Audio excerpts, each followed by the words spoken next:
Hello, sleepy detectives, and welcome back. I know you're here to settle in and relax, so if you enjoy these stories, please don't forget to like, comment, and subscribe. I love knowing where our community is.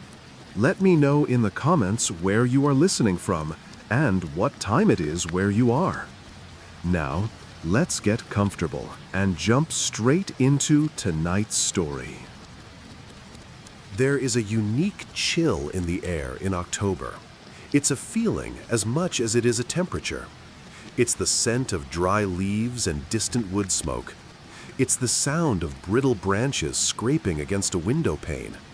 It's the anticipation of a single night when the veil between our world and the next is said to be at its thinnest.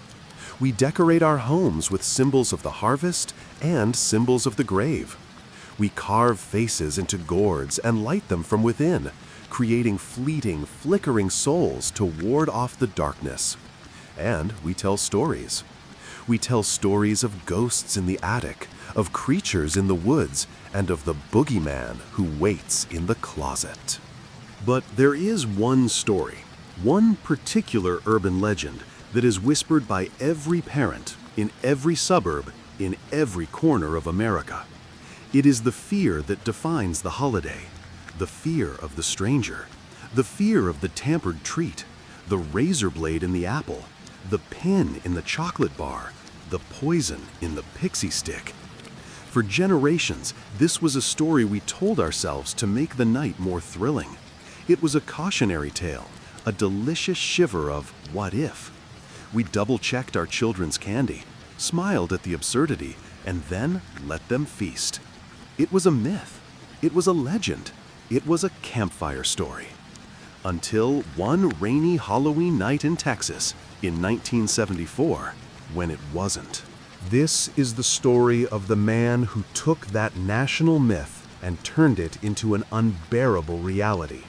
This is the story of the man who, for greed and with ice in his veins, took the one night dedicated to childhood fantasy and stained it forever with a truth that is far more terrifying than any monster we could ever invent. This is the story of the real Candyman. Our story begins in Deer Park, Texas, a quiet, working-class suburb of Houston. It was 1974. It was a town of modest homes, manicured lawns, and unlocked doors. It was the kind of place where neighbors knew each other's names, and children played in the street until the streetlights flickered on. It was safe. In this town lived the O'Brien family. At its head was Ronald Clark O'Brien. He was 29 years old, an optician by trade, but he presented himself with the confidence of a man destined for more. He was a deacon at his local Baptist church. He sang in the choir. He was known for his sharp suits, his wide smile, and his slightly too firm handshake. To his neighbors, he was a pillar of the community, a friendly, outgoing family man. With him was his wife, Danon, and their 2 children. There was Elizabeth, his 5-year-old daughter, and there was 8-year-old Timothy. Timothy, or Tim as his family called him, was a boy full of life. He loved superheroes, his dog, and more than anything, he loved Halloween. That year, 1974, the holiday fell on a Thursday. And as the afternoon sky over Deer Park bruised with the threat of a storm, a sense of anticlimax settled in. The rain began to fall, a cold, steady Texas drizzle. But in the O'Brien home, the excitement was undeterred. Timothy was vibrating with energy, dressed in his new Planet of the Apes costume.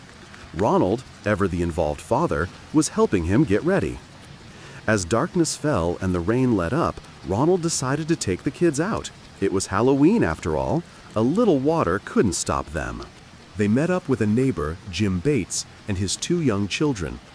The group of 6, 2 fathers, and 4 small, costumed figures set off into the damp, decorated streets.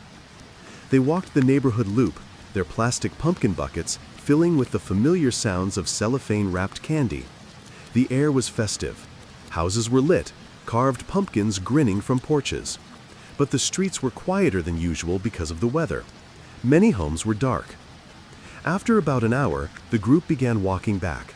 They had a good haul. The kids were getting tired and their costumes were damp. They were walking down a street near their home when Ronald O'Brien allegedly spotted a house they had missed.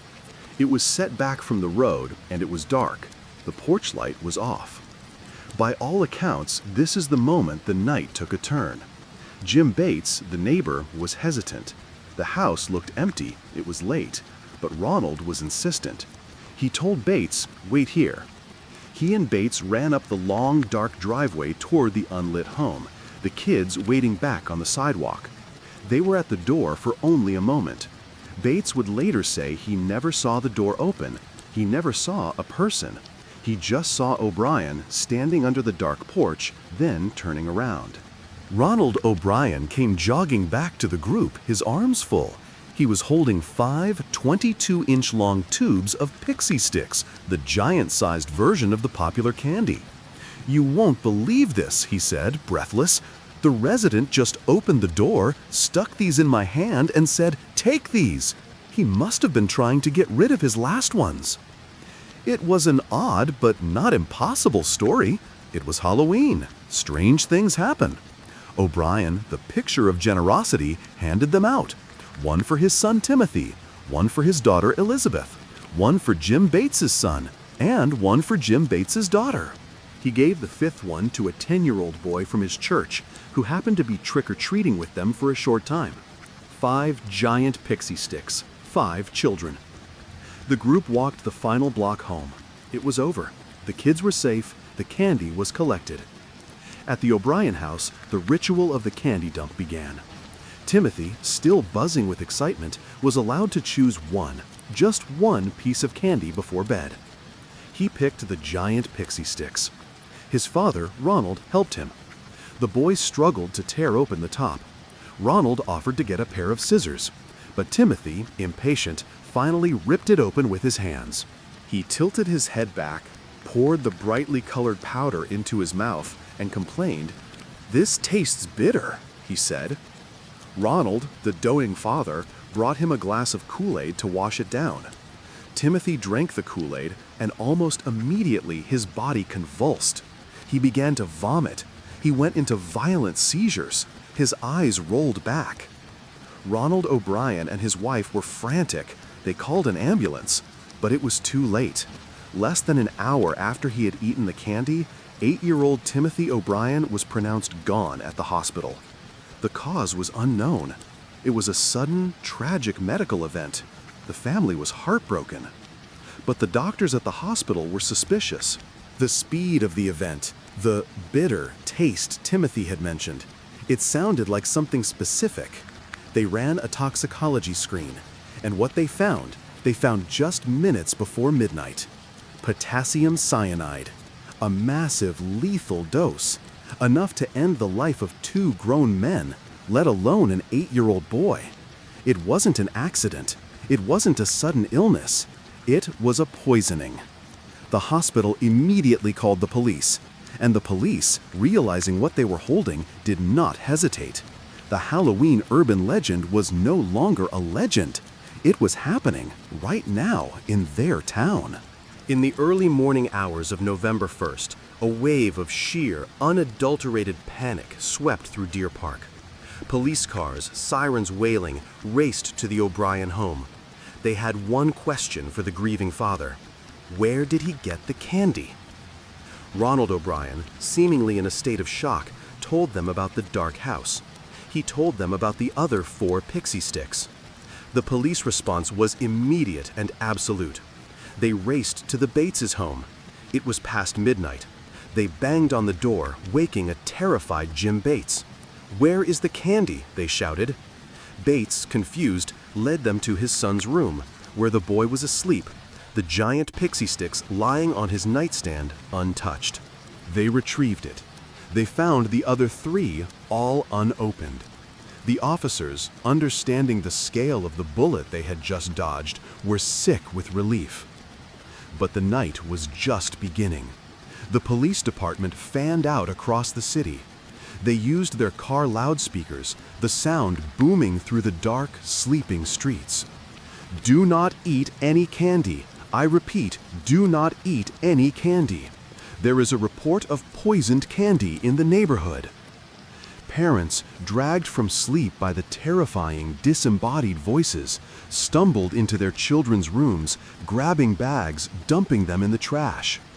The news spread by telephone, a frantic chain of calls from neighbor to neighbor.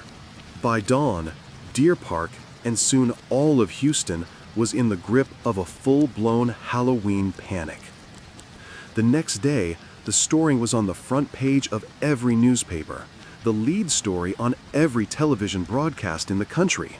The man who poisoned Halloween, the Candyman killer. The myth was real. The investigation focused with laser precision on one goal: finding the dark house and the madman who had handed out the poisoned candy. Ronald O'Brien, the key witness and grieving father, was asked to lead police on a walkthrough of the route.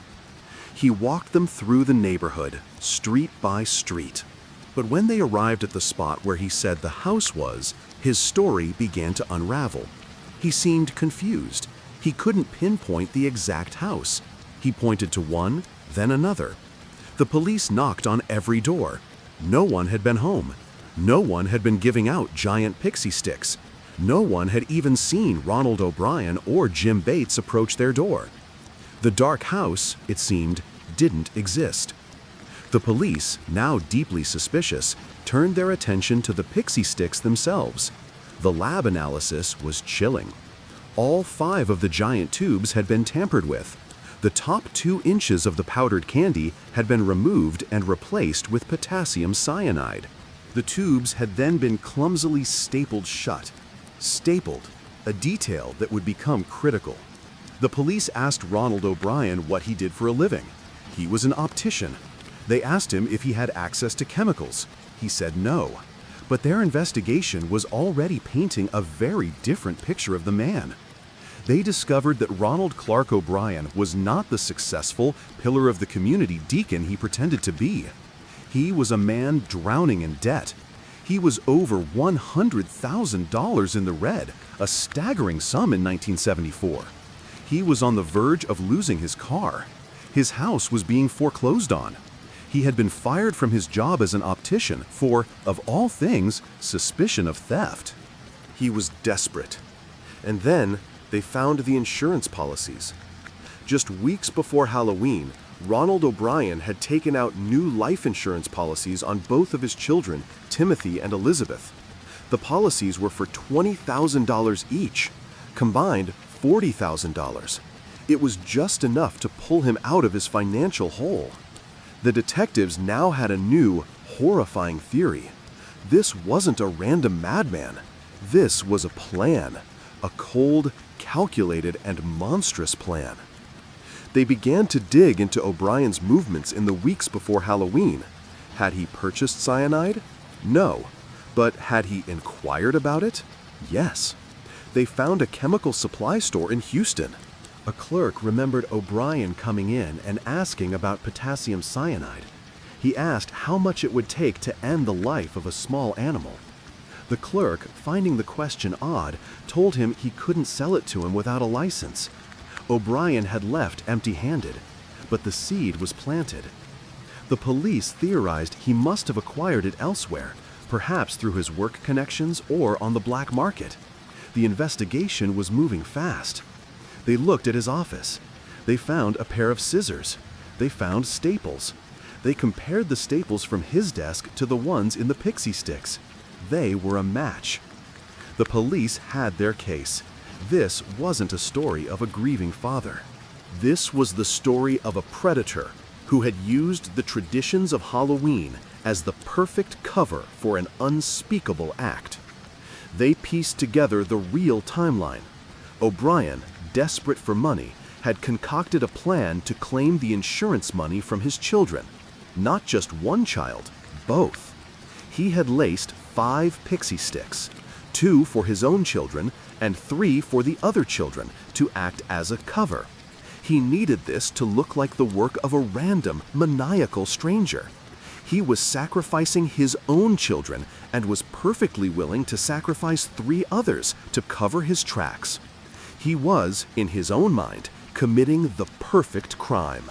He would be the tragic victim, the father who lost his children to the Halloween madman. He would be comforted by his community, by his church, and he would be paid. He just never counted on one thing, that the other children wouldn't eat the candy. His plan, his perfect cover, had failed. Only his own son had consumed the poison. On November 5, 1974, just 5 days after his son's passing, Ronald Clark O'Brien was arrested. He was arrested at his son's funeral. Detectives, in a move to spare the family's grief, had waited until after the service. As he was led away in handcuffs, his wife, Daneen, collapsed in disbelief. The community was stunned. The man who had sung in the church choir, the man they had grieved with, was the monster himself. The trial in 1975 was a media sensation. It was the Candyman trial. The prosecution laid out its case with grim precision. The debt, the insurance policies, the inquiries about cyanide, the staples. The neighbor, Jim Bates, testified that he never saw anyone at the dark house. O'Brien's defense was weak. He stuck to his story. He claimed the madman was real, that he was being framed. But his story made no sense. Why would a random person hand him, an adult, the candy? Why not give it to the children? Why would he target O'Brien's group specifically? The most powerful testimony came from the chemists and toxicologists. They explained the horrific, agonizing final moments that cyanide induces. They explained that the bitter taste Timothy had complained of was the classic, textbook sign of the poison. The prosecution painted a picture of a man so cold, so consumed by greed, that he was willing to listen to his own 8-year-old son complain about the bitter taste of the very poison he had placed, and then hand him a drink to help him wash it down. The jury was out for only 46 minutes. They returned with a verdict: guilty of 1 count of capital murder and 4 counts of attempted murder. During the sentencing phase, Ronald O'Brien's wife, Daneen, took the stand. She was asked if she had any redeeming words for her husband. She looked at the man who had taken her son, the man who had also planned to take her daughter, and she said simply, no. When asked what she thought his sentence should be, she said without hesitation that he should receive the ultimate penalty. The jury agreed. Ronald Clark O'Brien was sentenced to his end. He spent the next 9 years on death row. He became known as the Candyman, a name he reportedly despised. He maintained his innocence to the very end, his arrogance never wavering. He insisted, in letters and interviews, that he was a victim, that the real killer was still out there.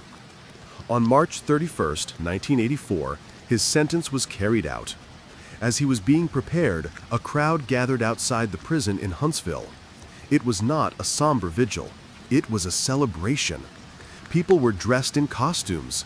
They held signs. One famously read, "Trick or treat." When the news of his execution was announced, the crowd erupted in cheers.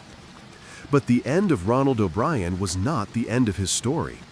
His act had an impact that rippled far beyond his own life, far beyond Texas. He had validated the darkest urban legend of America's favorite holiday. The years that followed, Halloween changed.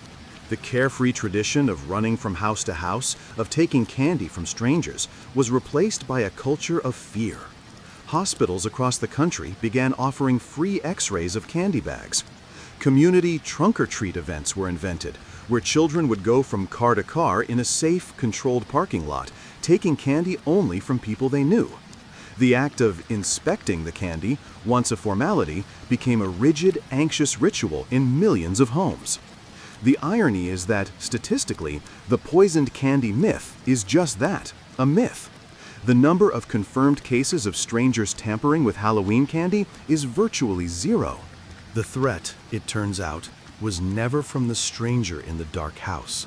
The threat was, and has always been, from within. The threat was a father, a deacon, a man who wore the mask of a loving parent so perfectly that no one saw the monster underneath. Ronald Clark O'Brien did not just take the life of his son. He poisoned a piece of American innocence. He gave a face to a faceless fear, and in doing so, he became the real boogeyman. His legacy is the hesitation every parent feels, that split second of doubt as their child unwraps a piece of candy from a stranger. He is the man who proved that sometimes the most terrifying stories, the ones we tell in the dark, are the true ones. And the mask that hides the monster is not made of rubber or plastic. It's made of a smile, a suit, and a song in the church choir. We have seen how the act of one man in Texas could taint the very innocence of childhood, turning a bag of candy into a symbol of fear. But the masks of Halloween, the very tradition of becoming someone else for a single night, have always held a different kind of power. They offer anonymity. They offer freedom. They are a license to step outside the bounds of our ordinary selves. And in the neon-lit, post-war glamour of 1950s Los Angeles, that anonymity could be used for more than just a simple scare. It could be used as the perfect disguise for a crime of passion. Our story moves from the quiet, rain-soaked suburbs of Texas to the sprawling, sun-baked landscape of the San Fernando Valley. The year is 1957. This is the Los Angeles of big cars, new highways, and burgeoning dreams. It's a world of cocktail parties, jazz on the radio, and the simmering, unspoken tensions of lives lived just a little too fast. This is the world of Peter Fabiano. Peter was a 42-year-old accountant. He was successful, handsome, and lived in a comfortable, modern home in the suburbs with his wife, Betty. On the surface, they were the picture of post-war success. But, as is so often the case in these stories, the picture was flawed. Their marriage was, by many accounts, a volatile one, full of loud arguments and long, simmering silences. Living with them, in this tense and unhappy home, was a woman named Joan Rabel. Joan was a good friend of Betty's, a 38-year-old woman who had fallen on hard times. Betty, in a gesture of seeming kindness, had offered her a place to stay. And so Joan lived in the Fabiano home, an awkward third wheel in an already fractured relationship, bearing silent witness to the daily dramas between Peter and Betty. It was October. The Santa Ana winds were blowing, hot and dry, rattling the windows and putting the entire city on edge. Halloween was approaching. It was, in 1957, a holiday mostly for children, but in Los Angeles, it was also an excuse for a party. On the night of October 31st, 1957, Peter Fabiano was at home, handing out candy. His wife, Betty, was not there. She had, in a move that was strange for a mother, taken her own daughter to a Halloween party at a friend's house across town, leaving Peter to manage the trick-or-treaters alone. The sun had set. The evening was mild. The doorbell, a cheerful two-note chime, rang again and again. Peter, in good spirits, would open the door, dropping candy into the bags of small ghosts and princesses. The clock ticked past 7:30 p.m. The stream of children was slowing to a trickle. Peter was likely preparing to turn off the porch light. The doorbell rang one last time. Peter opened the door. Standing on his porch was not a child. It was a figure, adult-sized, draped in a makeshift, shabby costume that looked like a large flannel shirt or a bathrobe. But it was the face that was unsettling. The figure wore a grotesque, mass-produced Halloween mask, the kind with a leering, painted smile and vacant, punched-out eyes. The figure held up a brown paper bag, the kind a child would use for trick-or-treating. Peter, perhaps annoyed, perhaps confused, likely assumed it was a teenage prankster. He may have made a comment, reached for the candy bowl. And in that split second, the figure raised the bag. Inside, it was not candy. It was a .38 caliber handgun. A single, deafening shot echoed through the quiet suburban street. The figure turned and vanished into the darkness. Neighbors, startled by the sound, looked out their windows.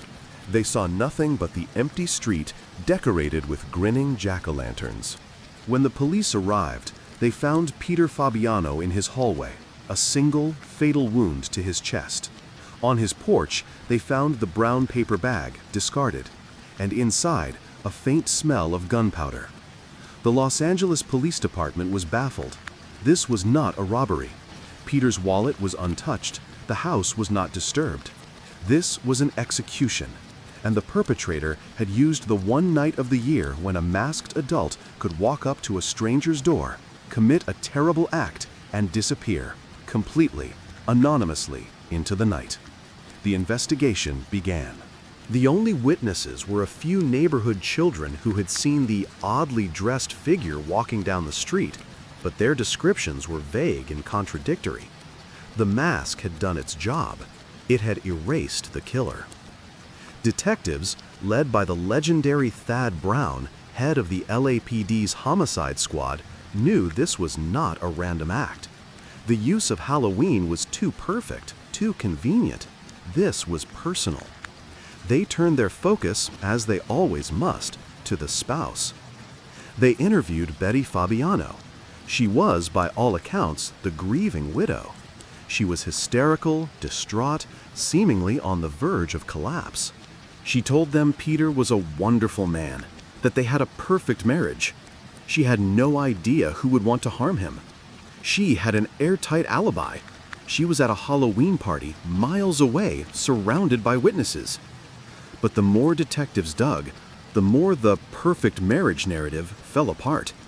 They learned of the arguments. They learned of Peter's rumored affairs. And they learned, most curiously, about Joan Rabel, the permanent houseguest. When they interviewed Joan, she was a stark contrast to Betty.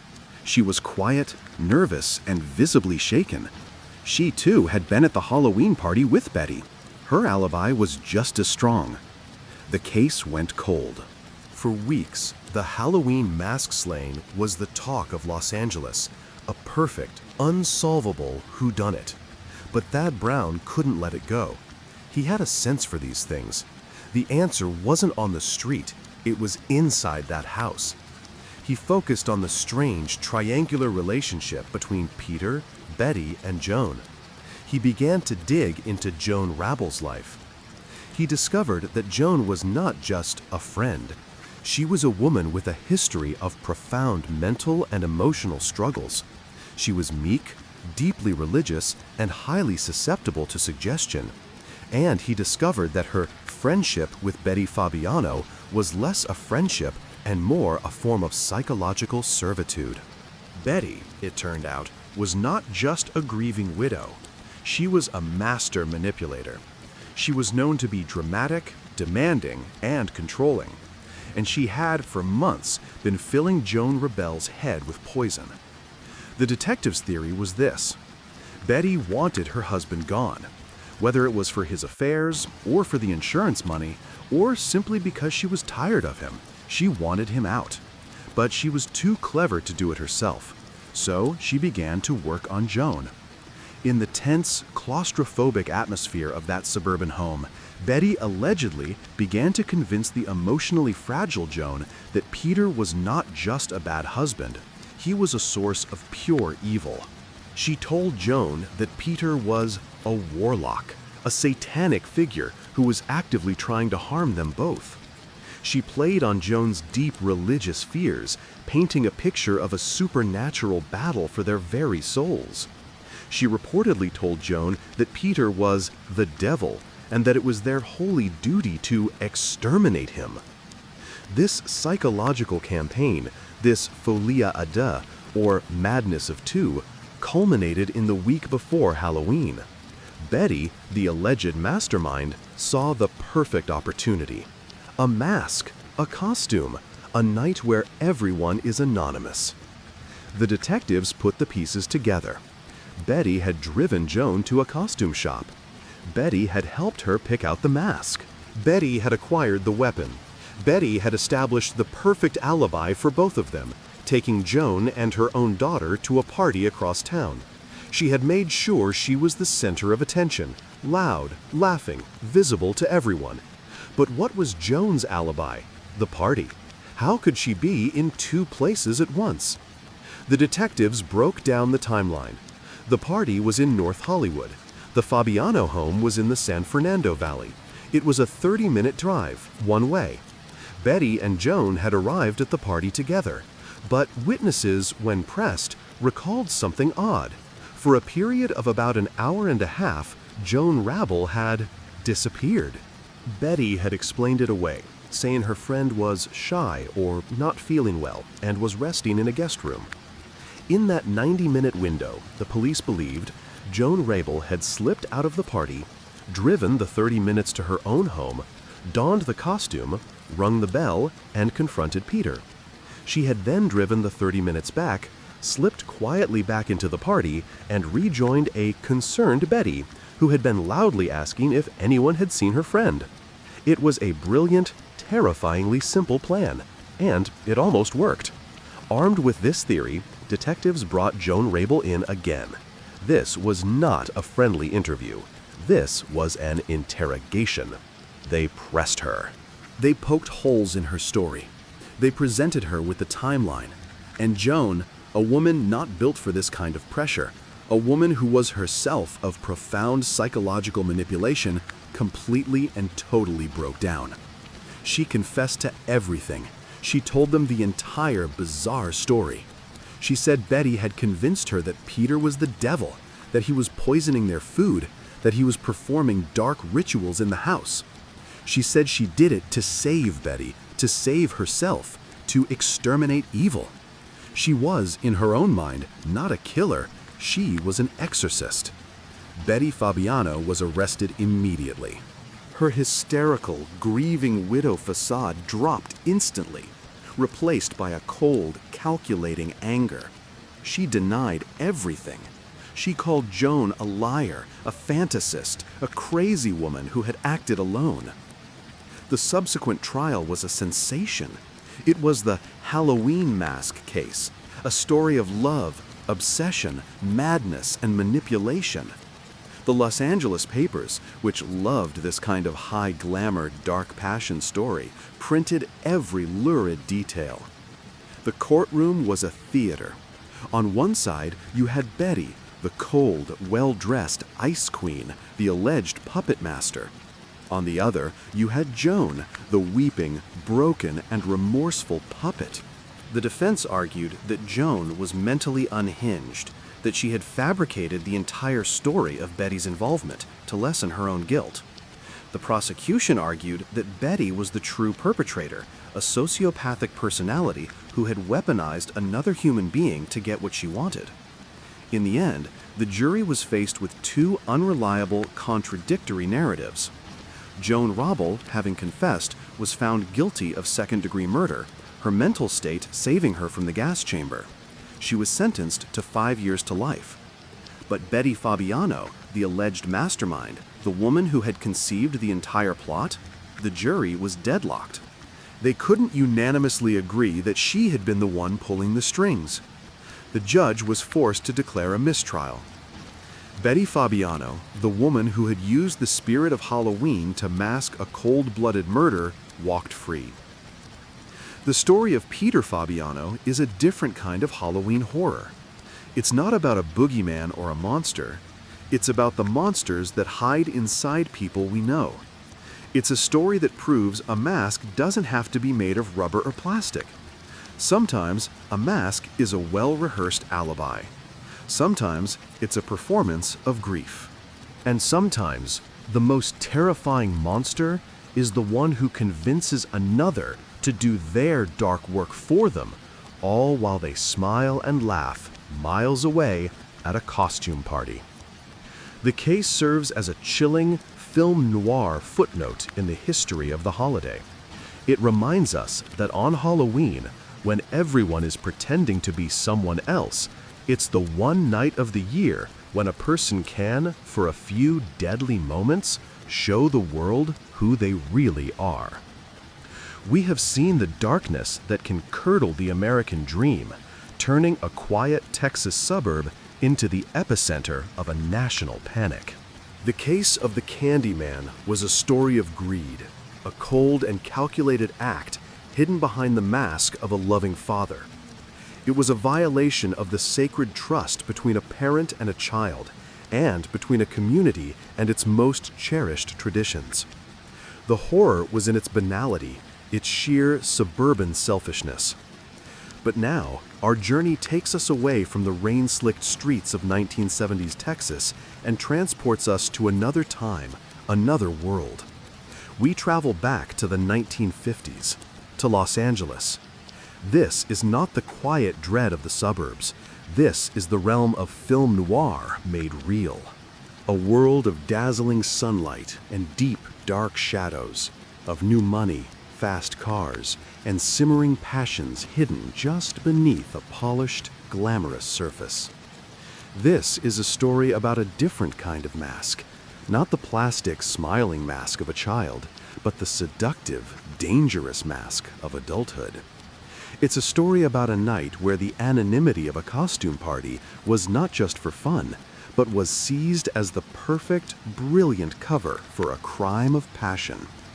This is a story that proves that sometimes the most elaborate disguise is not the costume, but the person who wears it. This is the Halloween mask slaying. The year is 1957. Los Angeles is booming. It is the undisputed capital of the new, post-war American dream. Freeways are cutting through the orange groves, tract homes are springing up in the valleys, and the air is thick with optimism and the faint smell of smog. The city is reinventing itself, and everyone in it is playing a part. In the heart of the San Fernando Valley, in a respectable, middle-class neighborhood called Sherman Oaks, lived Peter and Betty Fabiano. Peter was 42, an accountant for a local automotive firm. He was, by all accounts, a man who enjoyed the good life. He was handsome, well-dressed, known for his charm and his roving eye. He was a man's man, successful, confident, but also known for a quick temper. His wife was Betty.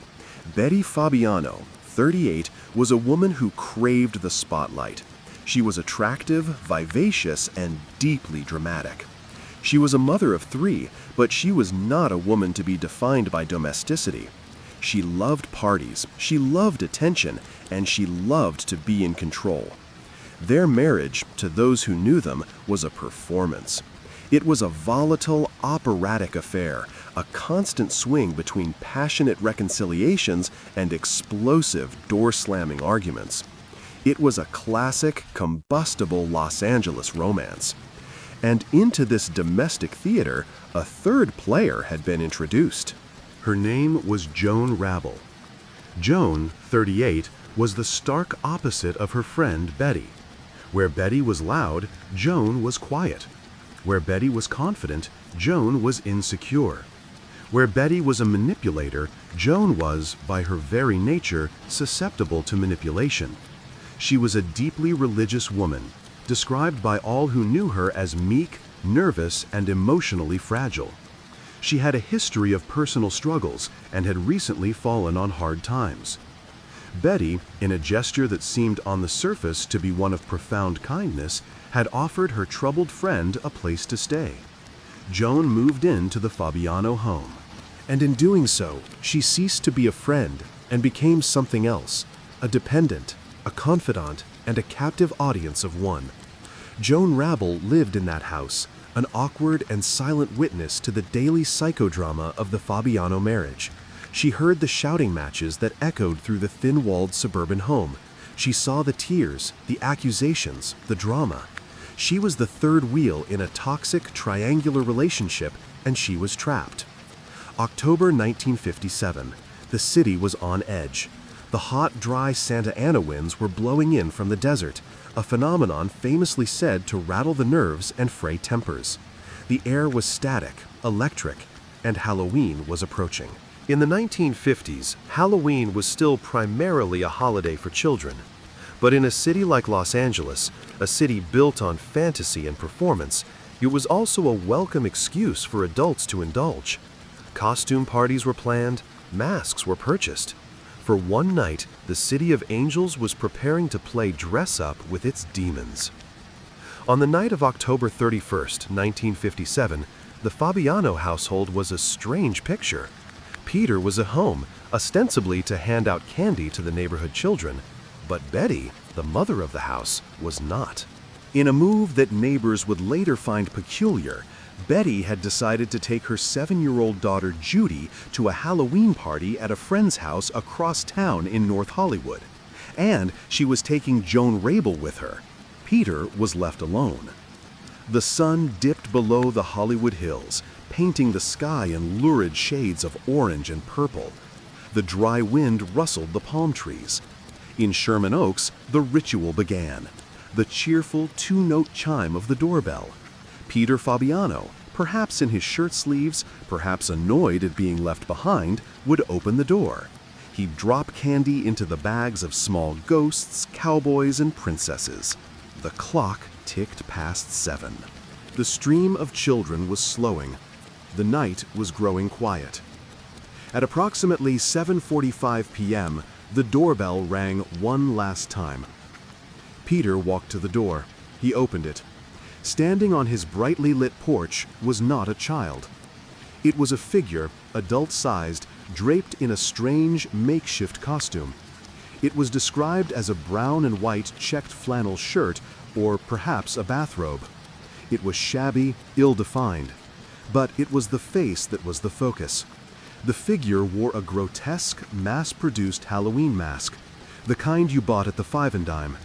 It was a funny face mask with a leering, painted smile, big ears, and vacant, punched-out eyes.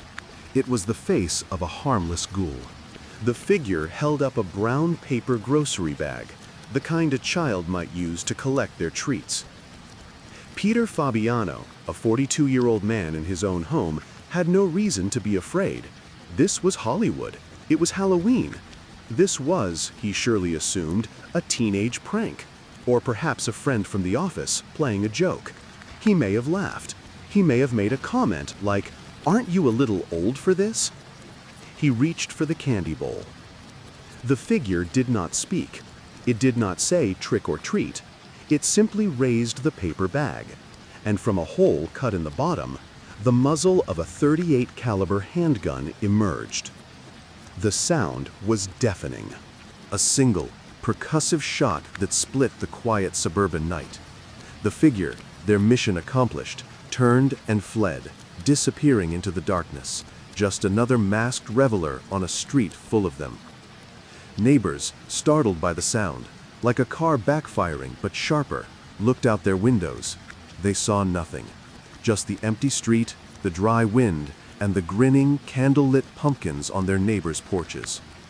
Inside the Fabiano home, Peter Fabiano was on the floor of his hallway. He was gone before the first siren began its wail. When the Los Angeles Police Department arrived, they were confronted with a scene of stunning, cold precision. This was not a robbery. Peter's wallet was full. The house was pristine. This was not a struggle. This was an assassination. And the perpetrator had chosen their moment with brilliant, terrifying foresight. This was a case for the best. And in 1957, the best was Thad Brown, the legendary, no-nonsense head of the LAPD's homicide squad. Brown was a cop from the old school. He had seen every kind of depravity Los Angeles had to offer. And as he stood on that porch, he knew this was not a random act.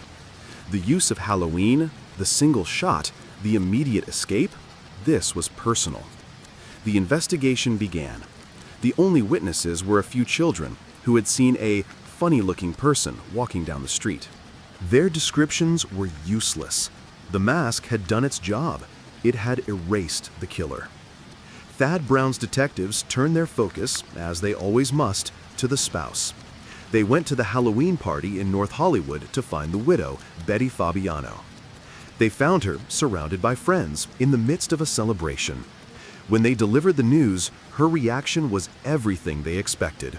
She was hysterical. She collapsed. She screamed. She was the very picture of the grieving widow, so distraught that she had to be sedated. When she was coherent enough to speak, she told detectives that Peter was a wonderful man, that their marriage was perfect. She had no idea who would want to do such a thing. And of course, she had the most perfect alibi in the world. She was at this party, miles away, surrounded by dozens of witnesses who had seen her there all night. Joan Rabel, the quiet friend, was there too, equally shocked, and with the same ironclad alibi. The case was a brick wall. The media dubbed it the Halloween mask slaying. It was the perfect Los Angeles mystery, a true whodunit. Who, in the city of angels, would dress up as a demon to commit such a perfect crime? But Thad Brown was a methodical man. He didn't believe in perfect marriages any more than he believed in perfect crimes. He began to dig, and the more he dug, the more the pristine facade of the Fabianos' life began to crack. He learned of the arguments, the whispers of Peter's infidelity. He learned of Betty's dramatic, controlling personality. And he kept coming back to the strange, quiet woman in the background, Joan Rabel. Who was she? What was her story? Detectives began to trace Joan's life, and what they found was a story of profound tragedy and vulnerability. Joan was not just meek. She was a woman who had been battered by life. She had a history of deep-seated mental and emotional struggles, rooted in a fanatically religious upbringing. She was prone to bouts of severe depression. She was, in the psychological terms of the day, highly suggestible. She was, in the parlance of a predator, the perfect tool. The investigation shifted. What if Betty wasn't just a friend? What if she was a puppet master? The detectives began to build a new theory. A theory not of a lone, masked stranger, but of a conspiracy born in the toxic, claustrophobic atmosphere of that Sherman Oaks home. The theory was this: Betty Fabiano wanted her husband gone. Whether it was for his affairs, or for the $30,000 life insurance policy, or simply because she was tired of him, she wanted him out. But she was too smart, too clever to do it herself. She needed a scapegoat. She needed a weapon. And she had one, sleeping in the guest room every single night. She had Joan Rabel. Detectives theorized that for months, Betty had been engaged in a relentless campaign of psychological warfare against her friend. She hadn't just complained about Peter, she had demonized him. She allegedly played on Joan Rabel's deepest, most profound religious fears. She began to tell Joan that Peter was not just a bad husband, he was a source of pure, supernatural evil. She told Joan that Peter was a warlock, that he was the devil, that he was using dark, satanic powers to harm them. She allegedly told Joan that Peter was poisoning their food, that he was trying to control their minds. She convinced Joan that the arguments she overheard were not domestic spats, but a battle between good and evil. She painted a picture of a holy war, and she and Joan were the soldiers of God. This is a known, if rare, psychological phenomenon, folie à deux, a French term meaning madness of two. It is a shared psychosis, where one dominant person's delusions are transferred to and accepted by a second, more passive person. Betty, the dominant party, had allegedly created a delusion. Peter is evil and must be stopped. And Joan, the passive party, had accepted it as reality. The culmination of this campaign was Halloween. Betty, the alleged mastermind, saw the opportunity. The one night of the year when a mask would provide the perfect cover. The one night of the year when a person could walk up to a door with a weapon and not be noticed. The detectives began to reconstruct the night, not from Betty's alibi, but around it. They theorized that Betty had planned everything. She had driven Joan to a costume shop. She had helped her pick out the mask. She had acquired the .38 handgun. And then she had constructed the alibi. The Halloween party in North Hollywood was the key. She had made sure that she would be the center of attention. She was loud. She was festive. She made sure everyone saw her, talked to her. She was, in effect, creating a diversion. But what about Joan? She was at the party too. How could she be the one on the porch? Thad Brown's men broke down the timeline. The party was in North Hollywood. The Fabiano home was in Sherman Oaks. In 1957, with the new freeways, that was a drive of about 30 minutes, one way. They re-interviewed the party guests. Yes, everyone remembered seeing Betty all night. But Joan? Joan was different. Witnesses recalled that Joan had arrived with Betty, but then, for a long stretch of the evening, she had disappeared. Betty had covered for her. When guests asked where Joan was, Betty had laughed it off. She told them her friend was shy or not feeling well and was resting in a guest room. That rest was the 90-minute window of opportunity. The police believed that, at a prearranged time, Joan Rabel had slipped out a side door. She got into a car, drove the 30 minutes to Sherman Oaks. She parked down the street. She donned the flannel shirt and the funny face mask. She walked to the porch. She rang the bell. She held the bag. She heard Marvin's last words. She completed her holy mission. She then got back in the car, drove the 30 minutes back to North Hollywood, slipped quietly back into the party, and rejoined a concerned Betty, who had been loudly asking if anyone had seen her poor, shy friend. It was a brilliant, terrifyingly simple plan, and it had almost worked.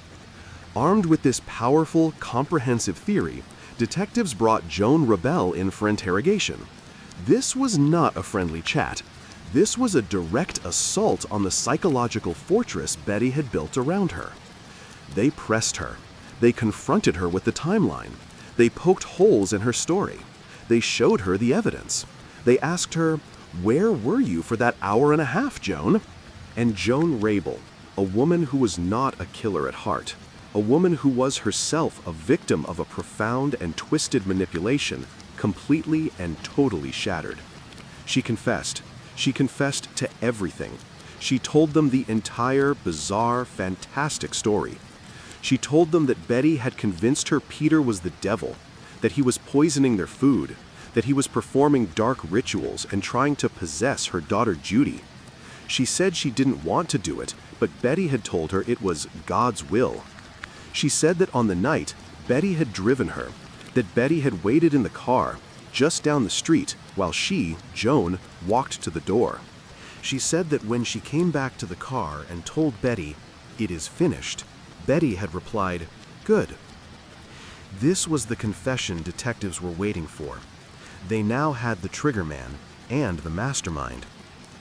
Betty Fabiano was arrested immediately. The moment the handcuffs were on, the hysterical, grieving widow facade vanished. It was replaced by a cold, calculating, reptilian anger. She denied everything. She called Joan a liar, a fantasist, a crazy woman who was hopelessly in love with her and would say anything. She claimed Joan had acted alone, driven by her own insane jealousy of the Fabianos' perfect marriage. The trial in 1958 was a media sensation. It was the Halloween mask case, a story of love, obsession, madness, and manipulation, all unfolding under the Klieg lights of Los Angeles. The courtroom was a theater. On one side, you had Betty Fabiano, the cold, well-dressed ice queen, the alleged puppet master, defiantly proclaiming her innocence. On the other, you had Joan Rabel, the weeping, broken, and profoundly remorseful puppet who had now pled guilty by reason of insanity. Joan's testimony was the core of the prosecution's case, but the defense, paid for by Betty, was brilliant. They tore Joan apart on the stand. They painted her as an unstable, unreliable witness, a woman scorned, a fantasist. They asked the jury, "Who are you going to believe? This stable, loving mother, or this woman who, by her own admission, is mentally unbalanced. The jury was faced with two unreliable, contradictory narratives. Joan Rebel, having confessed, was found guilty of second-degree murder. The judge, taking her clear mental state and manipulation into account, sentenced her to 5 years to life. She was sent to a state mental facility where she would receive the treatment she had so desperately needed. She was paroled after just a few years and vanished into obscurity, her life forever defined by that single dark night. But Betty Fabiano, the alleged mastermind? The woman who had conceived the entire plot? Who had weaponized her friend and who had used Halloween as the ultimate cover? The jury was deadlocked. They could not unanimously agree that she had been the one pulling the strings. Joan's testimony, in the end, was not enough to overcome Betty's performance of the wronged, innocent widow. The judge, his hands tied, was forced to declare a mistrial. Betty Fabiano, the woman who had used the spirit of Halloween to mask a cold-blooded, meticulously planned act, walked free. She collected the $30,000 in life insurance, she sold the house in Sherman Oaks, and she, too, vanished, taking her children and her secrets with her. The story of Peter Fabiano is a different kind of Halloween horror. It's not about a boogeyman, or a monster, or a random act of violence. It's a story about the monsters that hide inside the people we know, the people we love, the people we invite into our homes. It's a story that proves a mask doesn't have to be made of rubber or plastic. Sometimes a mask is a well-rehearsed alibi. Sometimes it's a performance of grief. And sometimes the most terrifying monster is the one who convinces another to do their dark work for them, all while they smile and laugh miles away at a costume party. The case serves as a chilling film noir footnote in the history of the holiday. It reminds us that on Halloween, when everyone is pretending to be someone else, it's the one night of the year when a person can, for a few deadly moments, show the world who they really are. We have explored the darkness that hides behind a father's smile, a darkness born of greed. We have dissected the calculated malice that can hide behind a party mask, a malice born of passion and psychological manipulation. In both of these chilling cases, the why was eventually, painfully uncovered. The motives, once revealed, were as old as human history itself. But our next story takes us to a place that is, in many ways, far more terrifying. It takes us into the heart of the unknown. This is not a story of a complex conspiracy or a long concocted plan. This is a story about a single, shattering moment of violence that appeared out of the autumn fog and vanished just as quickly, leaving behind nothing but a question mark that would hang in the air for decades. This is not a story about a monster we unmasked. It's a story about a monster who was only a mask. A crime with no motive, no suspect, and no answers. It is the perfect anonymous crime, committed on the one night of the year when anonymity is a costume everyone wears. This is the case of a man who answered his door to a trick-or-treater and in doing so, stepped into one of America's most haunting Halloween cold cases. Our story takes us to the American heartland, Fort Dodge, Iowa, 1982. This is not the sprawling, anonymous sprawl of Los Angeles or Houston. This is a small, insulated city, a dot on the rolling prairie, built on the solid foundations of agriculture and industry. It's a place of quiet neighborhoods, where neatly kept homes sit on tree-lined streets. It's a place of strong community ties, of church socials, of high school football games under Friday night lights, and it's a place built on a deep, unspoken trust. In 1982, Fort Dodge was the kind of town where people still believed in the essential goodness of their neighbors. They left their doors unlocked. Their kids rode their bikes from sunup to sundown, their only instruction to be home when the streetlights came on. It was, in every sense of the word, safe. And Halloween, in Fort Dodge, was a cherished community ritual. It was a night of total, uncomplicated joy. The entire town participated. The police department itself would offer safety tips, not because of a perceived threat, but as a simple, neighborly gesture. The streets would be alive with the rustle of plastic capes, the excited chatter of children, and the soft glow of porch lights, each one a welcoming beacon. In this town, in a modest, well-kept home on 10th Avenue North, lived Marvin and Ethel Brandlin. They were the very picture of the town's quiet, respectable values. Marvin was 69 years old, a kind and gentle figure in the community. He was a veteran, a retired farmer who had worked the hard Iowa soil for decades. He was known for his gentle demeanor, his love of a good routine, and his dry sense of humor. He was a man who, by all accounts, had no enemies. He and Ethel had been married for 47 years. Theirs was a life built on simple, shared pleasures. They were grandparents. They were the kind of neighbors who always waved, who always had a kind word. They were, in short, the bedrock of a stable, decent American life. Halloween night 1982 fell on a Sunday. The air was crisp and cold, the way it should be in late October in the Midwest. The smell of wood smoke was in the air. The leaves, brittle and brown, skittered across the sidewalks. At the Brandlin home, Marvin and Ethel were doing what they did every year, sitting together in their living room, watching television, and waiting for the doorbell to ring. They had a bowl of candy ready. They were what you would call good treaters, a point of quiet pride. As the evening wore on, the stream of costumed children slowed. The doorbell, which had been ringing steadily since dusk, grew quiet. By 9:30 p.m., the streets were empty. The last of the trick-or-treaters, the older kids, had finished their rounds and were at home, counting their haul. Marvin and Ethel, believing the night was over, were preparing to turn in. They had likely turned off the front porch light, the universal signal that the candy bowl was empty. Then, around 9:45 p.m., nearly an hour after the last child had come by, the doorbell rang. It was late, but not impossibly so. Marvin, likely assuming it was one last straggler, a neighborhood teen trying to get a final piece of candy, got up from his chair. He was a good-natured man. He wouldn't turn a kid away. He walked to the front door. Ethel remained in the other room, the television murmuring softly. Marvin unlocked the door. He opened it. What he saw on his porch was not a child.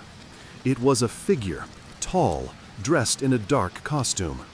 The figure's face was completely obscured by a cheap plastic Halloween mask. The porch light, which Marvin had presumably just turned back on, cast a pale, eerie glow on the mask's frozen, painted features. It was a generic dime store face.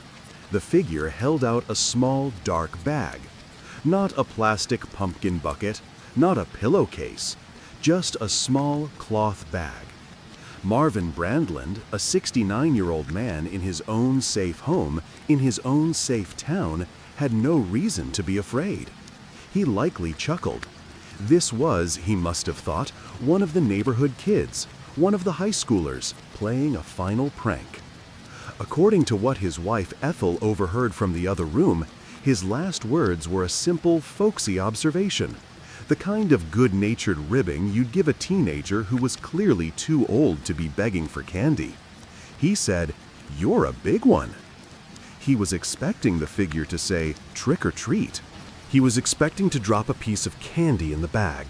He was expecting a muffled "thank you" and the sound of footsteps running down his porch. Instead, the figure raised a weapon. A single, explosive sound split the quiet night.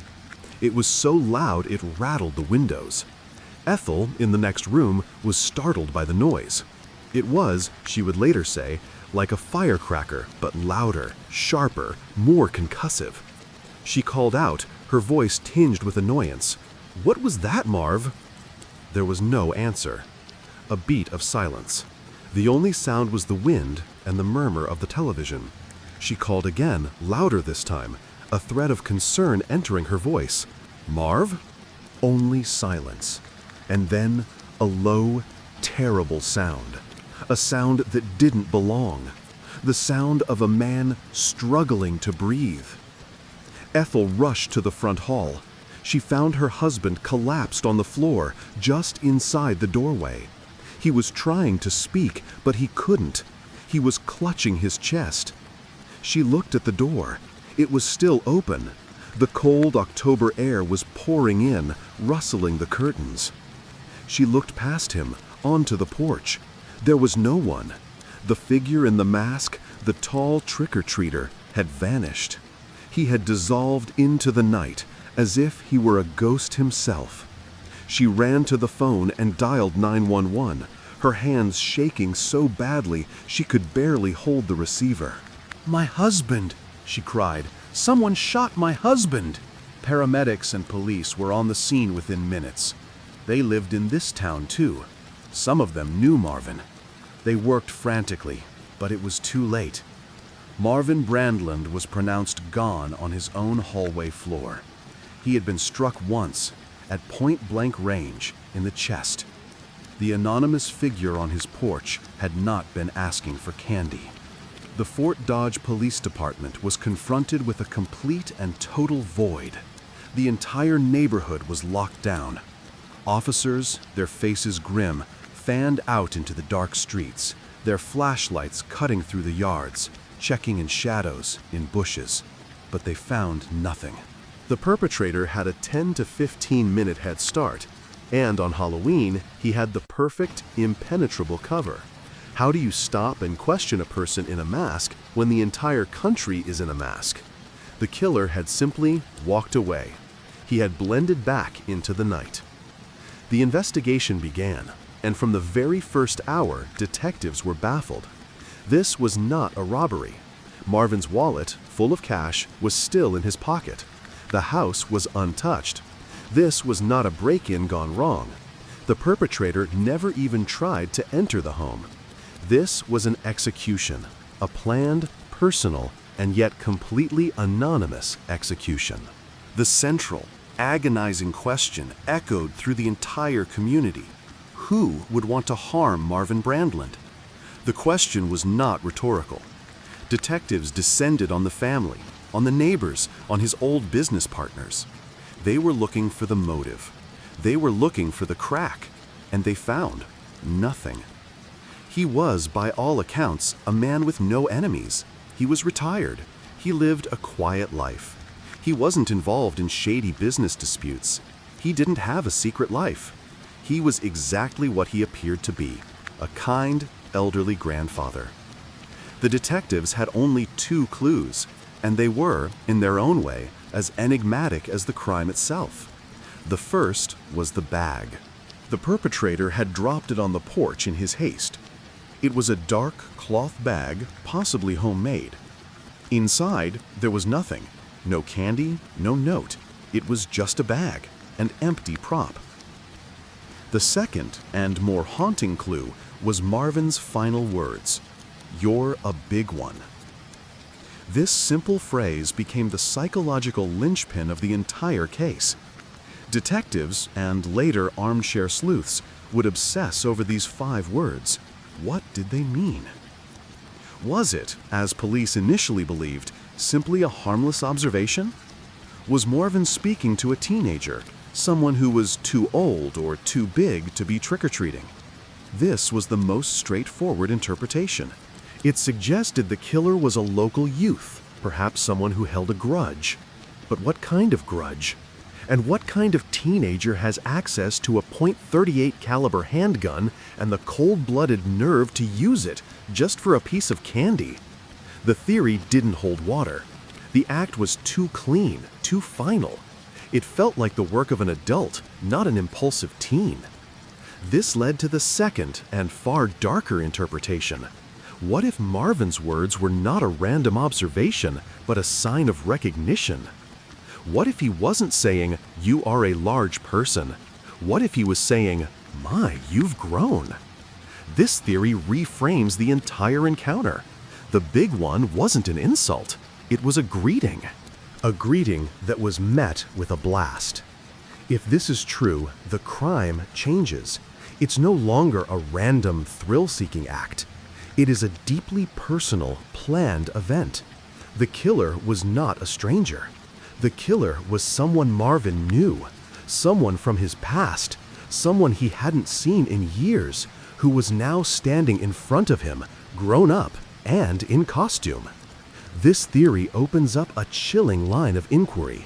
The killer chose Halloween for a specific reason, not just for the anonymity from the world, but for the anonymity from the victim. The mask was a tool to get close, a tool to ensure Marvin would open that door unguarded with a smile on his face. It was a way for the killer to have that final moment of power, to watch the light of recognition in Marvin's eyes just before he pulled the trigger. So, if he knew the person, who could it be? The police, following this new and disturbing path, were forced to dissect the life of Marvin Brandland, not as a sainted victim, but as a man who, like any man, might have had conflicts, might have made enemies, might have had secrets. They looked at his family. Was there an inheritance dispute? Marvin and Ethel were comfortable, but not wealthy. There was no vast fortune to be fought over. Their family relationships were, by all accounts, loving and stable. No one had a motive. They looked at his past, his days as a farmer. Had he been in a land dispute, a bad business deal, a feud with another farmer over a fence line or a piece of machinery? Decades had passed. It seemed unlikely that a grudge from the 1950s or 60s would fester for so long, only to be acted upon in such a bizarre, theatrical way. But it wasn't impossible. They looked at his time as a landlord. He had owned rental properties.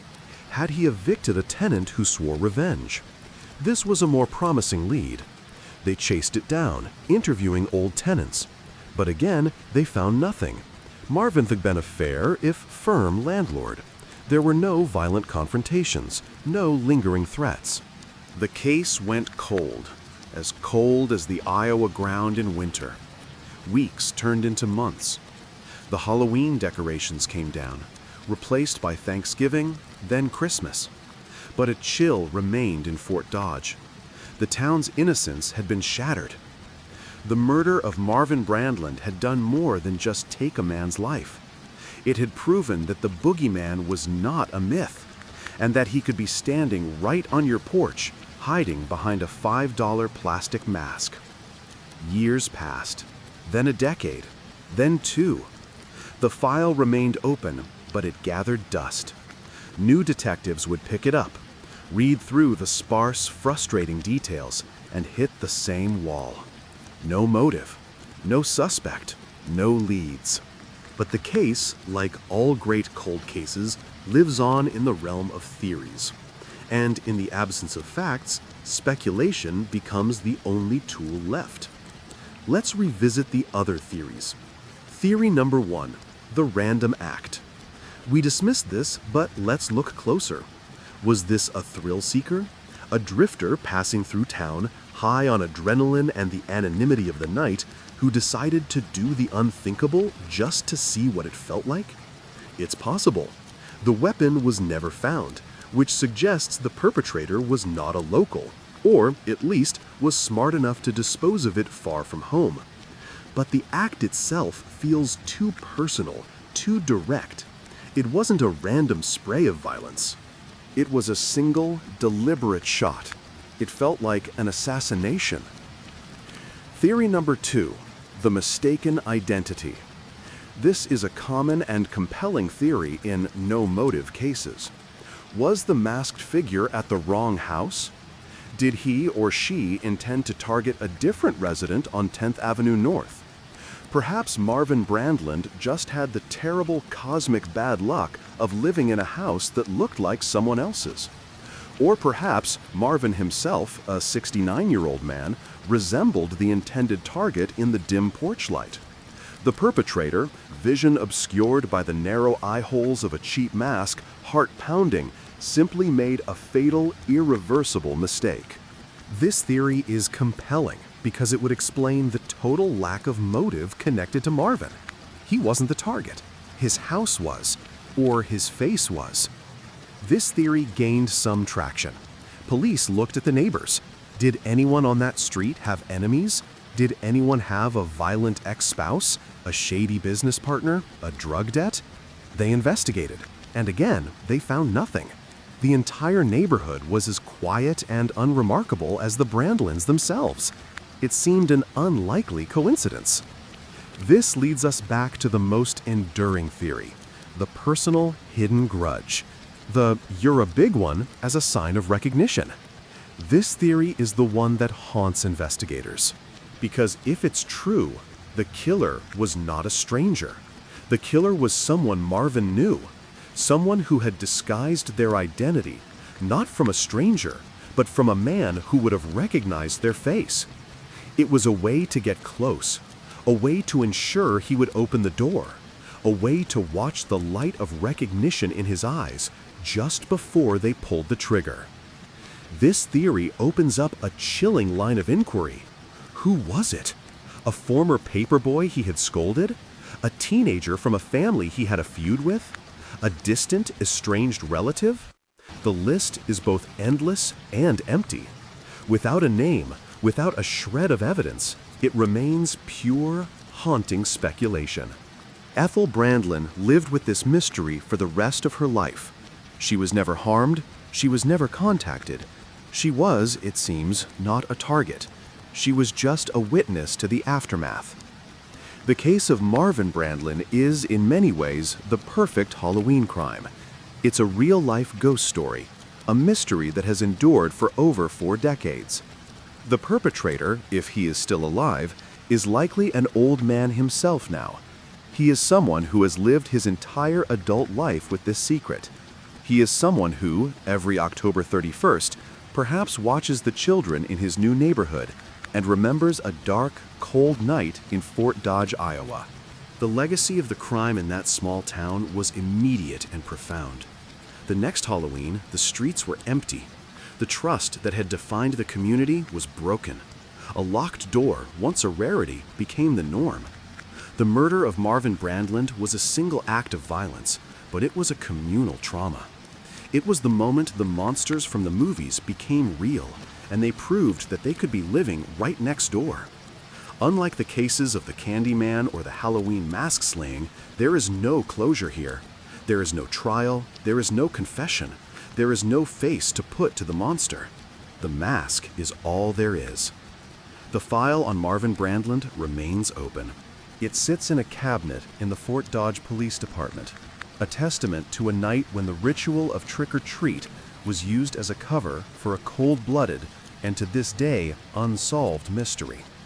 It is a chilling reminder that the most terrifying boogeyman is not the one in the story, but the one who rings your doorbell, holds out a bag, and waits for you to open the door, all while hiding a darkness that you will never see until it is far, far too late. This case leaves us with a lingering, uncomfortable question. How well do we really know the people around us?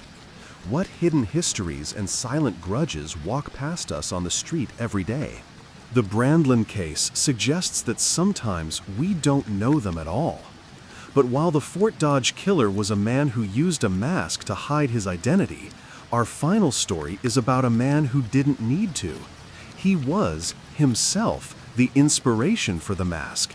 He is the man whose real-life actions were so disturbing, so far beyond the pale of human comprehension, that they created the very boogeymen that haunt our Halloween nightmares. We now turn to the man who became the blueprint for the American monster. We have walked through the rain-slicked suburbs of Texas, where a father's greed poisoned the innocence of a child's treat. We have navigated the glamorous, neon-lit shadows of 1950s Los Angeles, where a party mask was used as a disguise for a crime of calculated passion. We have stood on a cold, dark porch in small-town Iowa, staring into the face of a perfect, unsolved mystery. In each of these stories, the mask was the weapon. It was the cover. It was the anonymity that allowed the darkness to strike. But for our final story, we journey to a place where the mask was not the weapon. It was the trophy. This is not a story about a man who wore a mask to hide his identity from the world. This is the story of a man who wore the world as a mask. This is the story of the man whose real-life actions were so far beyond the pale of human comprehension, so profoundly disturbing, that they ripped a hole in our collective reality. He is the man who provided the blueprint for the very monsters that haunt our Halloween nights. We dress up as Leatherface, as Norman Bates, as Buffalo Bill, because we believe they are fiction. We find comfort in the idea that these boogeymen are just stories, creations of celluloid and ink. This is the story of the man who proves they are real. This is the story of the origin. This is the case of Ed Gein. Our story begins in a place far removed from the sprawl of Houston or the glamour of Los Angeles. It begins in the desolate, frozen heart of rural Wisconsin. The year is 1957. The town is Plainfield.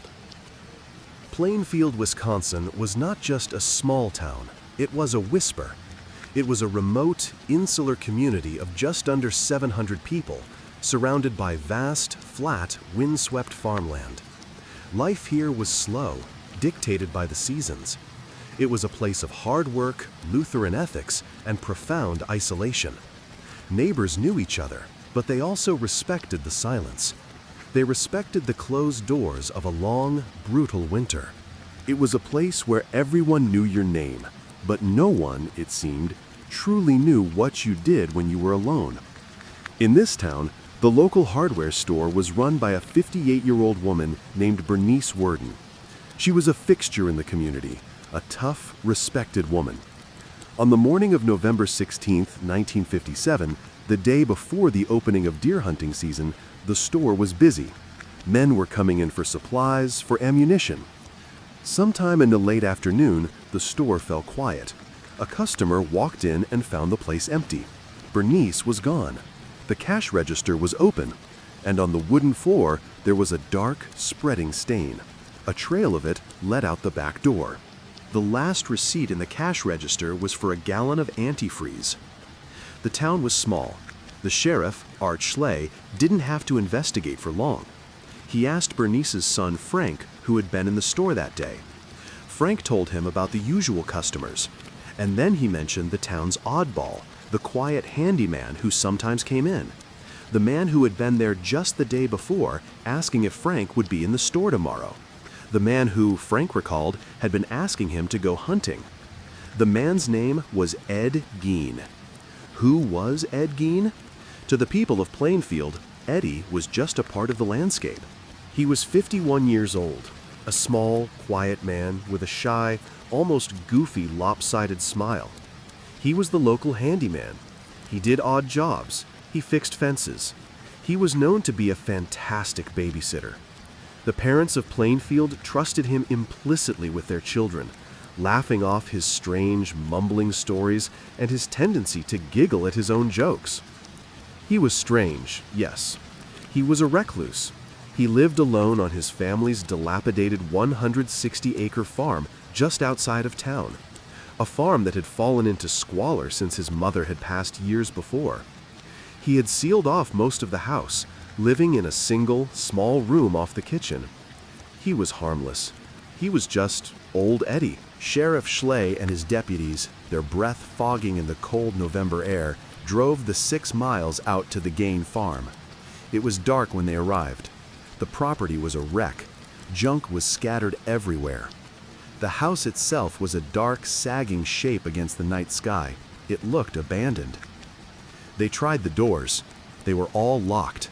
This was strange for a farmhouse. The officers split up.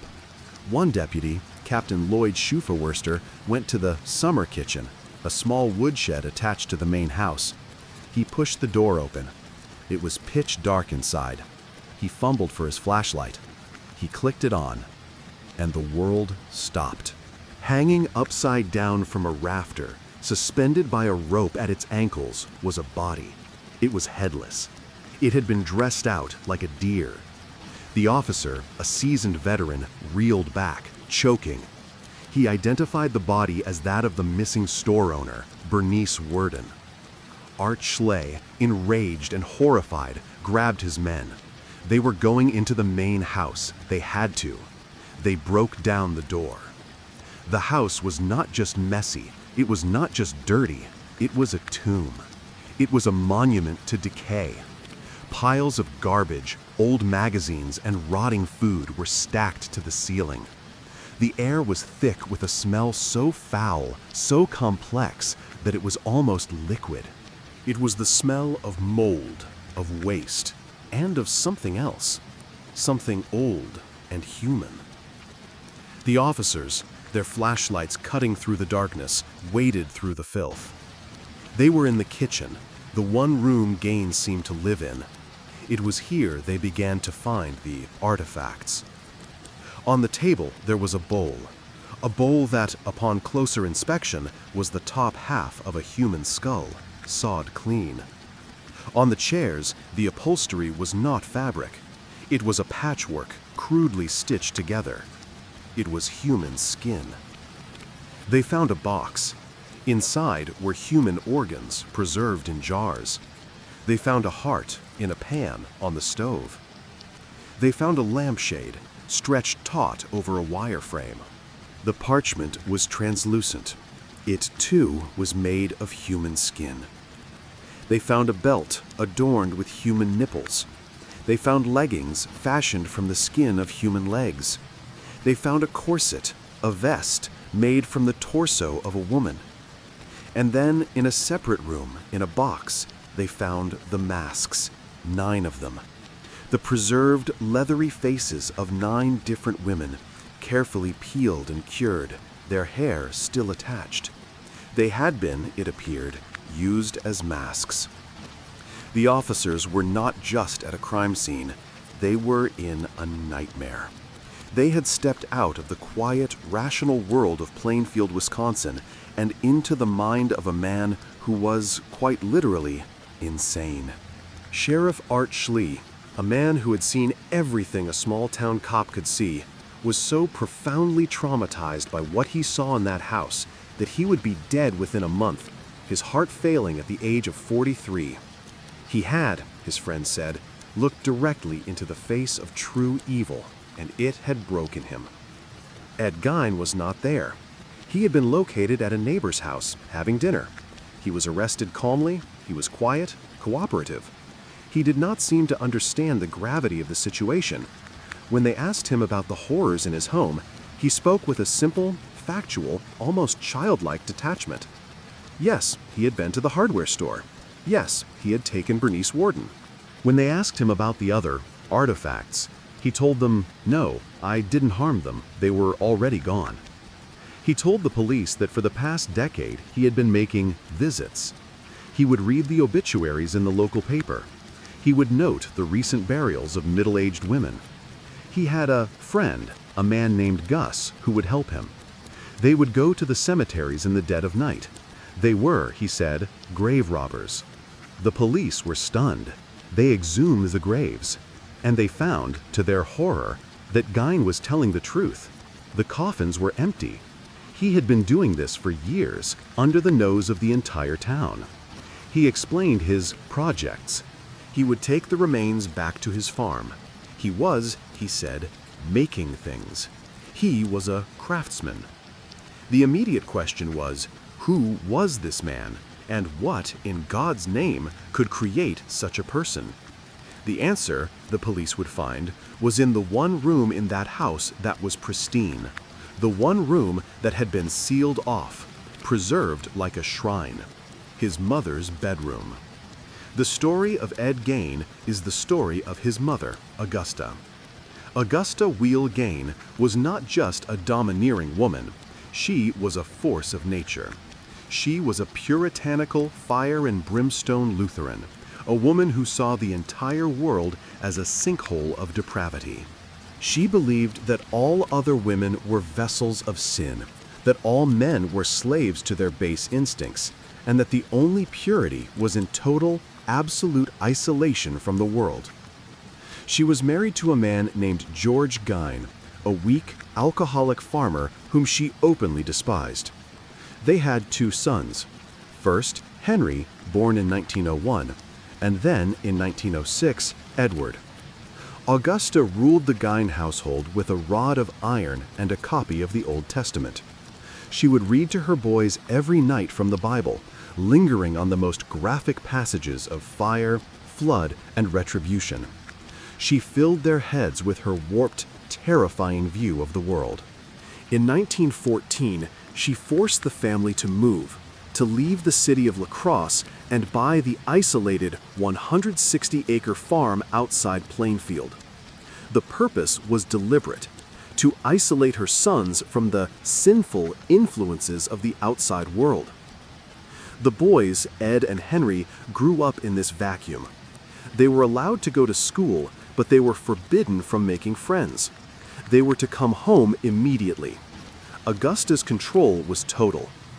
Henry, the older brother, was somewhat rebellious. He would clash with his mother. He tried to have a normal life. But Ed was different. He was small, shy, and utterly, completely devoted to her. He was, in the parlance of psychology, the perfect subject. He absorbed her worldview completely. He was terrified of her, and he adored her. He was a mama's boy in the most extreme and dangerous sense of the term. In 1940, the first pillar fell. The father, George, passed away. This left Augusta and her 2 sons alone on the farm. Henry, now an adult, grew increasingly concerned. He was worried about his brother's bizarre, unhealthy attachment to their mother. He would, in front of Ed, dare to criticize Augusta. He would say that her views were not normal, that she was poisoning Ed's mind. Ed was horrified by this blasphemy. Then, in 1944, a second mysterious event. Henry and Ed were burning marsh grass on the property. The fire grew out of control. Later that night, Ed reported to the police that his brother Henry was missing. When the search party found Henry's body, he was lying face down in the unburned section of the marsh. He had not been burned. The coroner, in a cursory report, said he had passed from a heart attack or perhaps asphyxiation from the smoke. But there were bruises on his head. No one questioned it at the time. It was ruled an accident. Ed Gein was, as always, the quiet, grieving son. But investigators, looking back in 1957, would theorize that this was the first act. That Ed, in a fit of rage at his brother's blasphemy against their mother, had struck him and perhaps used the fire to cover his tracks. Now, there were only 2, Ed and his mother, Augusta. For the next year, they lived alone on that isolated farm. It was the dynamic Augusta had always wanted: her and her devoted, obedient son shut off from the sinful world. Ed was her sole caretaker. He was her hands, her feet, her entire world, and she was his. Then, in 1945, Augusta herself had a stroke. She was bedridden. Ed nursed her, dutifully, lovingly, and she, in her final months, only grew more vitriolic, more abusive, screaming at him from her bed, calling him a failure, reminding him he would be nothing without her. When she finally passed in December 1945, Ed Gein's world ended. He was 39 years old, and he was, for the first time in his life, utterly, completely, and terrifyingly alone. The farm became a tomb. The silence of the house was deafening. Ed sealed off his mother's bedroom. He boarded it up. It was a shrine. He sealed off the living room, the parlor. He let them fall into decay. He retreated, like an animal, into the small, warm space of the kitchen. And he began his hobby. His pathological loneliness, combined with his mother's twisted teachings, created a new, horrific obsession. He was alone. He did not want to be alone. But his mother had taught him that all living women were sinful. So he began to read. He read obituaries. He read medical textbooks. He read about anatomy. He read about the horrific experiments conducted in Nazi camps. He was, in his own clinical, detached way, educating himself. He later told police that his first visit to the cemetery was in 1947, 2 years after his mother's passing.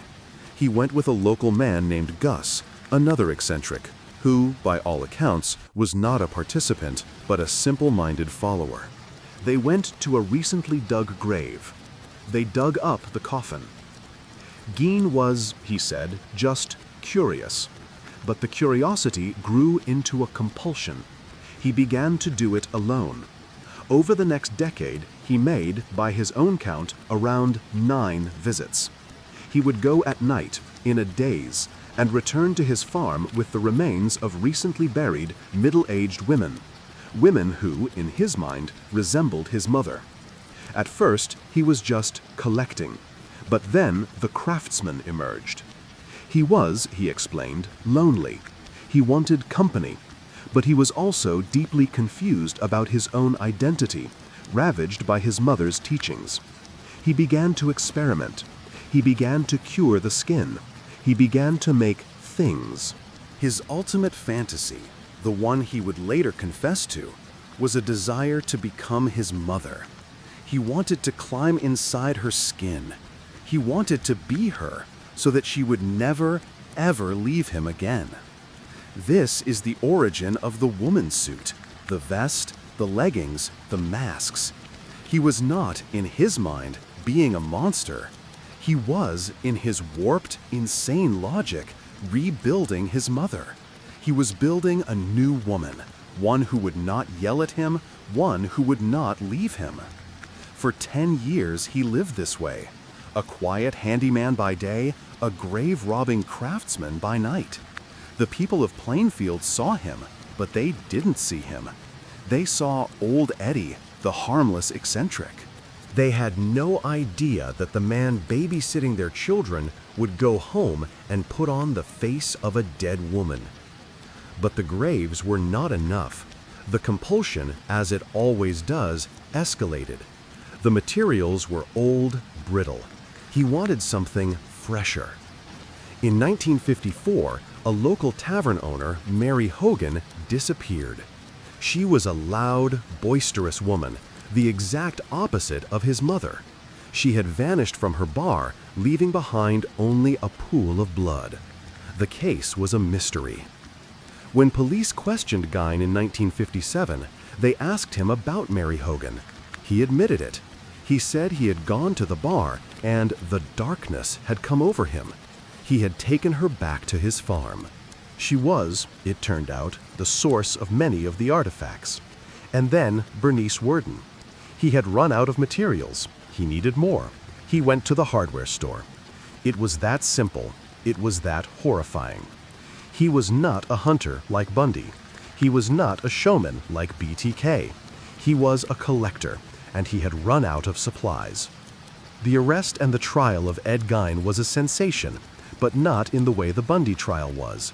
This was not a trial about a charming celebrity. This was a clinical look into the abyss. Gein was, almost immediately, found unfit to stand trial. He was diagnosed with schizophrenia, with a profound psychosis. He was not, in the legal sense, sane. He was sent to the Central State Hospital for the criminally insane. He was, by all accounts, a model patient. He was quiet, he was polite, he did his work. The monster of the farmhouse was gone, replaced by a docile, elderly man. 10 years later, in 1968, doctors declared that he was now sane enough to stand trial. In a bizarre, quiet proceeding, he was tried for the passing of Bernice Worden. He was found guilty, but he was also simultaneously found not guilty by reason of insanity.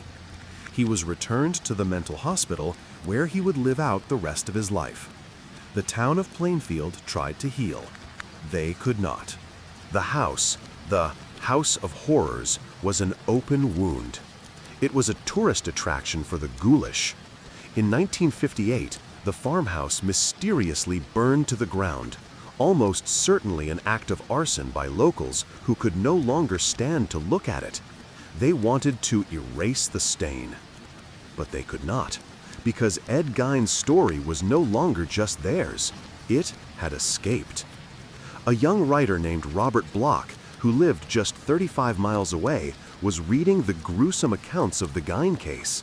He was captivated by the central, terrifying idea: a quiet, lonely man in an isolated house dominated by the memory of his deceased mother. He sat down and wrote a novel. He called it Psycho. The novel, and the subsequent Alfred Hitchcock film, changed horror forever. The monster was no longer a vampire in a European castle. It was the shy, polite boy next door.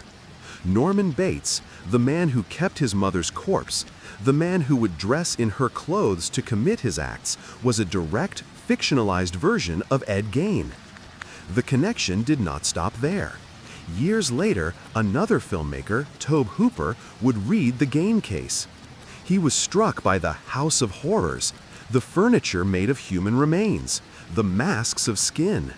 He created a new film, The Texas Chainsaw Massacre. The villain, Leatherface, was a direct echo of Ed Gein.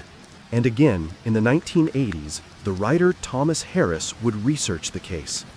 He created a character who was trying to become a woman by creating a suit from his victims. He called him Buffalo Bill. Ed Gein is the boogeyman. He is the patient zero of modern horror. His real, pathetic, and profoundly sick life became the blueprint for the very monsters that define our Halloween nightmares. He passed away in the institution in 1984, a quiet old man. He is buried in Plainfield, in the same cemetery he once prowled, in an unmarked grave, just a few feet away from his mother, Augusta. The final, terrifying irony of this Halloween story is in the mask itself. We began this journey by looking at the masks of the holiday, the disguises used to hide. But Ed Gein's story is the inverse. He was not a man in a monster mask. He was a monster who was trying, desperately and literally, to make a human one. He reminds us that the true source of horror is not the supernatural, not the demon, not the ghost. The true source of horror is the profound, uncharted, and terrifying darkness of the human mind when it is left alone in a quiet house for too long.